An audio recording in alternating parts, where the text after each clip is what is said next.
Alone. I was alone. Or maybe I was worse than alone, because just when I thought things couldn't get more awful, my classmate, Darcy Gray, emerged from the crowd, strode up, and thrust her chilly hand into mine, air-kissing my cheek. And even this gesture, which I knew Darcy offered more out of obligation than compassion, came across like the victor's condescending acknowledgement of the vanquished. When Darcy said, "So sorry for your loss, Jill," I swore it was almost like she was congratulating herself for still having parents, like she'd bested me once more, as she had time and again since kindergarten. "Thanks," I said stupidly, like I genuinely appreciated being worthy of pity. "Call me if you need anything," Darcy offered. Yet I noticed that she didn't jot down her cell number, didn't even reach into her purse and feign looking for a pen. "Thanks," I said again. Why was I always acting grateful for nothing? "Sure," Darcy said, already looking around for an escape route. As she walked away, I watched her blonde hair gleaming like a golden trophy in that too brilliant sun, and the loneliness and despair that had been building in me rose to a crescendo that was so powerful I wasn't quite sure how I managed to keep my knees from buckling. Not one real friend there for me. That's when I noticed Tristen Hyde standing at the edge of the tent.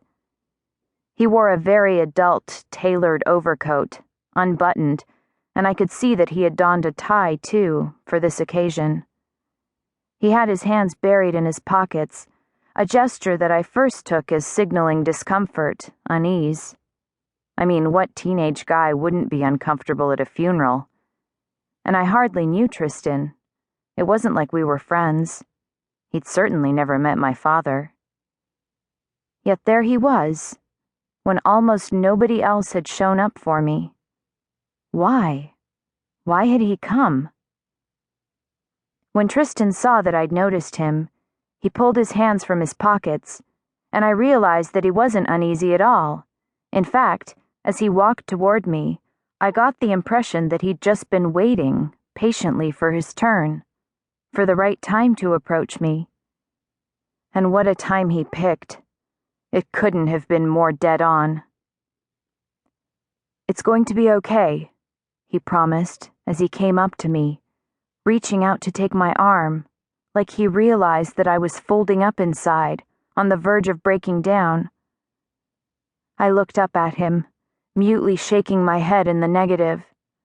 No, it was not going to be okay. He could not promise that. Nobody could. Certainly not some kid from my high school, even a tall one dressed convincingly like a full-fledged man. I shook my head more vehemently, tears welling in my eyes. "Trust me," he said softly, his British accent soothing. He squeezed my arm harder. "I know what I'm talking about." I didn't know at the time that Tristen had vast experience with this grief thing. All I knew is that I let him, a boy I barely knew, wrap his arms around me and pull me to his chest. And suddenly, as he smoothed my hair, I really started weeping, letting out all the tears that I'd bottled up from the moment that the police officer had knocked on the door of our house to say that my father had been found butchered in a parking lot outside the lab where he worked, and all through planning the funeral, as my mother fell to pieces, forcing me to do absurd, impossible things like select a coffin and write insanely large checks to the undertaker. Suddenly I was burying myself under Tristen's overcoat, nearly knocking off my eyeglasses as I pressed against him, and sobbing so hard that I must have soaked his shirt and tie. When I was done, drained of tears, I pulled away from him, adjusting my glasses and wiping my eyes, sort of embarrassed. But Tristen didn't seem bothered by my show of emotion. "It does get better. Hurt less," he assured me, repeating, "Trust me,